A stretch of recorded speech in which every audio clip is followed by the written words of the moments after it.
The mightiest of the Pandavas, Bheem, son of King Pandu and Queen Kunti, also the son of the wind god Vayudev, spiritual brother to Hanuman, who was the son of Vayudevta. Bheem had unimaginable strength, but one day he met an adversary who was undefeatable. At the brink of despair, he saw a straw and everything changed.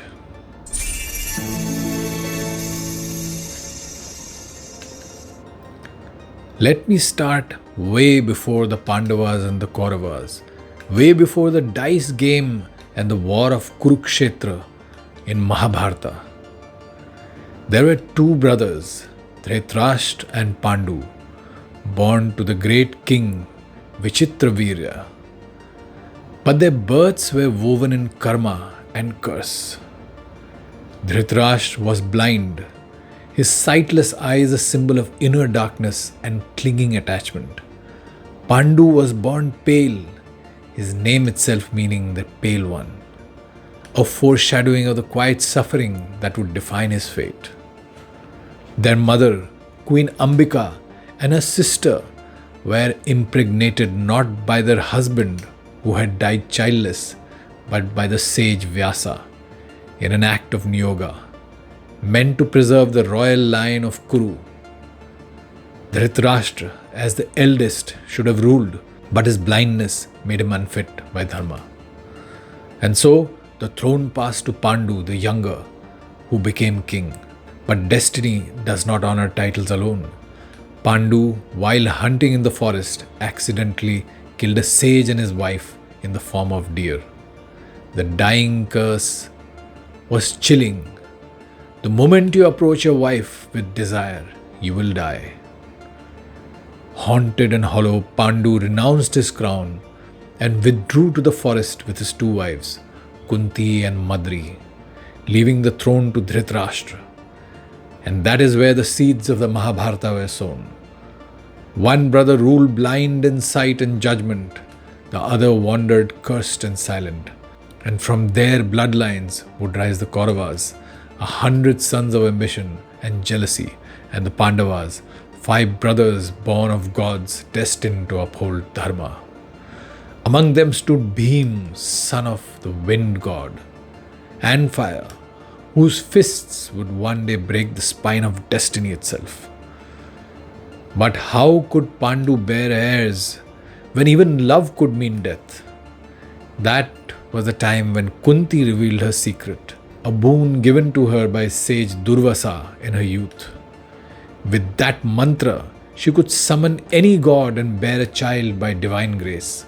And so in the stillness of the forest, with Pandu's consent and yearning, she called upon Yama, Vayu and Indra and gave birth to Yudhishthira, Bhima and Arjuna. Madri too used the mantra and bore Nakula and Sahadev, sons of the Ashwini twins. They were not just brothers, they were the Pandavas, born of Dharma, wind, thunder and healing light. Among them, Bheem was the second born, son of the wind god, and even as an infant, he shattered rocks just by falling on them. His strength was a force of nature and his destiny was to break the unbreakable. Bheem was no ordinary man. He came into the world like a storm, with iron bones, elephant strength, and a rage that bowed to no injustice. As a child, when he slipped from his mother's clutches and fell on the Shathashrunga mountain, the mountain broke into hundreds of pieces. He was at one time poisoned and drowned by Duryodhana. But not only did he survive, he became 1,000 times stronger after that. Deeply angered by what Duryodhana had done, he waited patiently, quietly. But behind that silence was the oath of a storm. He would protect his brothers, uphold Dharma, and one day break the back of Adharma with his bare hands. Bheem lived for one reason only, to protect. He was the sword arm of Yudhishthira's Dharma, the shield behind Draupadi's dignity, the fire in the eyes of the Pandavas.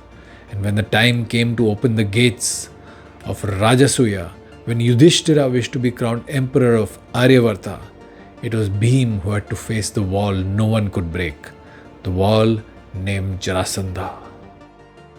Before I continue, let me tell you that these stories that I bring to you come from belief, folklore, and tradition, some from ancient holy texts, others that have been retold over time. My aim is to share the magic, not to do a scholarly debate on manuscripts. Listen with your heart and immerse yourself in the small corner of spirituality and wonder, a refuge from an online world that often feels too materialistic and harsh. Far to the east, in the ancient kingdom of Magadha, ruled a king named Brihadratha, a sovereign both powerful and pious, revered across Aryavarta, not only for his strength, but for his strict adherence to Dharma. He had taken in marriage the twin daughters of the holy city of Kashi, a union that brought grace to the throne, but no heirs to the bloodline. Year after year passed without children, and despite the blessings of sages, sacrifices in sacred fires, and the finest remedies known to royalty, the cradle of Magadha remained empty. Weighed down by despair, Brihadratha did what few kings dare to do. He renounced his throne and left the opulence of the palace behind.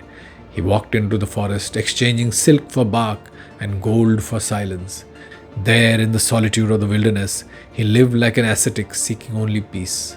One day he came upon a radiant sage, Chandakoshika. His presence was luminous, his words few. With folded hands, the fallen king asked to serve him. The sage, moved by his humility, accepted. Time passed, and the sage, pleased with Brihadratha's devotion and simplicity, offered him a boon.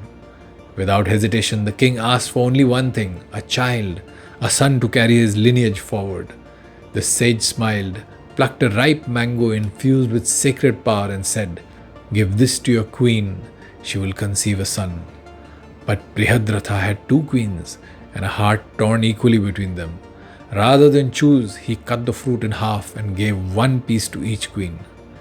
Destiny, however, does not always split so easily. In due time, both queens became pregnant, but when the time of birth came, what they delivered was not joy but horror. Each queen gave birth to half a child, lifeless, incomplete, grotesque. Terrified and ashamed, the court hid the truth. The king, overcome with grief, ordered the halves to be cast out under the cover of night, far beyond the walls of the city.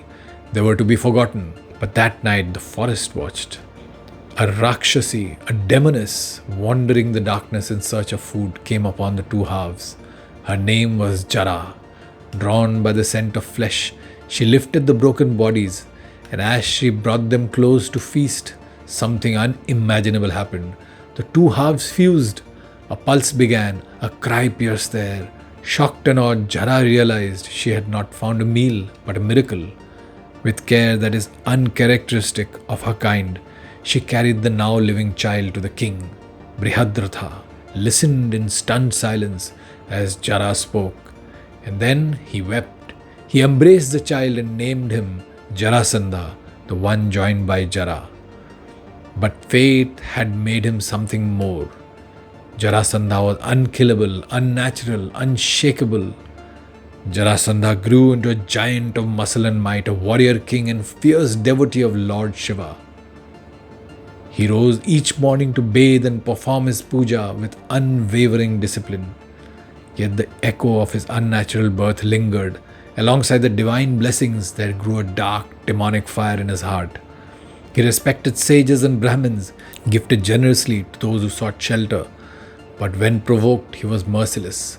A master of wrestling, a brilliant strategist, a ruler whose alliances extended across the land, he married off his two daughters, Asti and Prapti, to the powerful but cruel Kamsa, the tyrant of Mathura.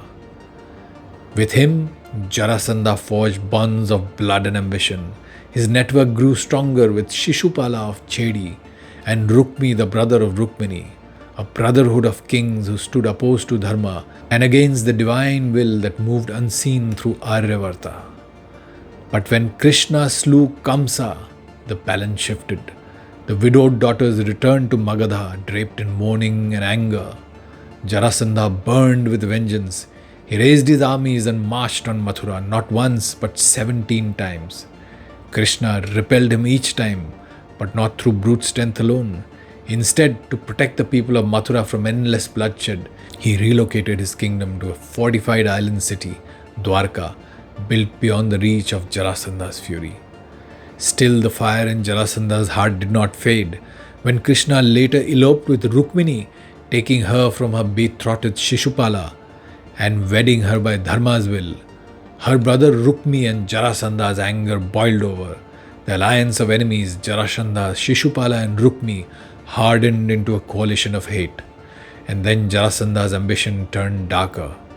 He conceived of a dreadful vow to sacrifice 100 kings in a garland of severed heads offered to Lord Shiva. Then he invaded kingdom after kingdom, conquered rulers one by one, and threw them into his dungeon. 96 kings were shackled in the bowels of Magadha. Only 4 remained. In desperation, the imprisoned monarch sent secret messages to Lord Krishna, begging for deliverance. At that time, Krishna was visiting his cousins, the Pandavas, in Indraprastha. Yudhishthira was preparing to perform the Rajasuya Yajna, a ceremony that would declare him emperor of Bharatvarsha. But no such yajna could be held while Jarasandha, feared, undefeated, and sovereign over so many kings, still lived. Krishna looked at Yudhishthira and said, "To crown you emperor, we must first break the man who cannot be broken. Jarasandha must fall, not by army, not by war, but by the hand of one who was born to tear fate apart." When Yudhishthira asked Krishna how he might ever perform the Rajasuya with Jarasandha standing in the way, Krishna gave a simple answer: "Send Bheem." And so it began a fateful and epic journey to Magadha. Krishna, Bheem, and Arjuna set forth, not with flags and fanfare, but disguised as Brahmins, entering the lion's den through faith, strategy, and silence. The stage was now set, the wind was about to rise, and destiny waited for Bheem. When Krishna, Arjuna, and Bheem, the divine strategist, the eagle-eyed archer, and the man made of storm, reached Magadha, dressed as wandering Brahmins, Jarasandha, ever the devout king, welcomed them with respect. But suspicion filled his eyes. He saw shoulders too broad, eyes too sharp, a silence too focused. "Who are you?" he asked. And Krishna smiled. "We are the sons of Pandu, and one of us has come to challenge you." Jarasandha looked at Krishna with contempt. "You are a cowherd," he said, "a dancer.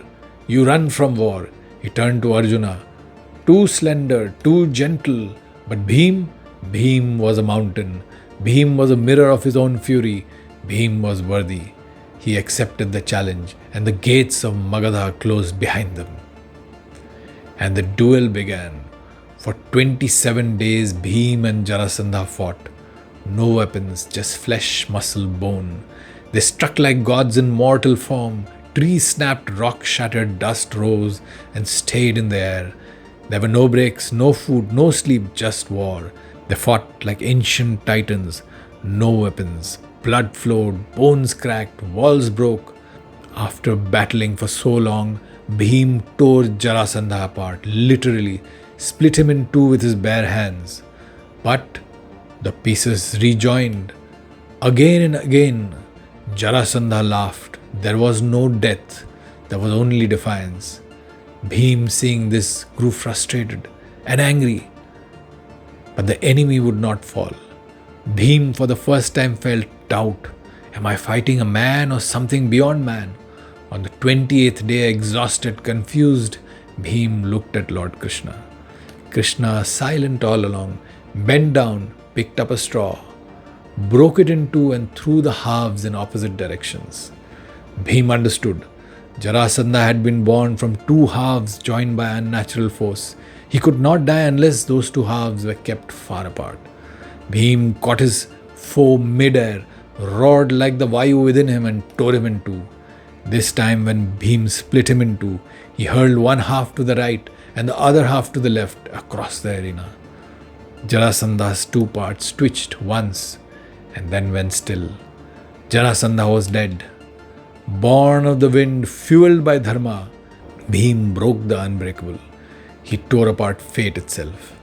He is Bheem, and this was his war. The dungeon gates swung open. 96 kings, gaunt but alive, stepped into the light. Krishna walked beside Bhim and Arjuna, calm and certain. He placed Jarasandha's son on the throne and said, "Rule wisely and honor Dharma." And to Yudhishthira he sent word, "The path to Rajasuya is now clear." Bhim did not roar in victory. He bowed to the moment, to the clarity of purpose, to the divine signal that had shown him how strength alone was not enough. Bhim's story is not one of brute power. It is one of purpose guided by presence, of muscle led by mind, of a storm shaped by stillness. This story from our Itihasa is more than an ancient memory. It is actually a mirror. Jarasandha, born of pride and divided choices, teaches us that unnatural ambition, no matter how powerful, eventually collapses when confronted by clarity and courage. Bhim's victory wasn't just about brute strength, it was about recognizing his purpose, trusting divine guidance, and striking with wisdom. In our lives too today, we too face unkillable problems, patterns that keep rejoining, battles that seem endless. But when we stop relying only on force and instead turn inward for insight, like Bhim looked to Krishna, the impossible begins to yield. Dharma isn't a rule book, it's a compass. And when strength aligns with purpose, even the most invincible obstacles can be overcome. If this journey through our Itihasa moved you, do like, share and subscribe to Mythical Lights. Your support fuels our devotion to bringing these timeless stories to life, stories that awaken, illuminate and guide. Until next time.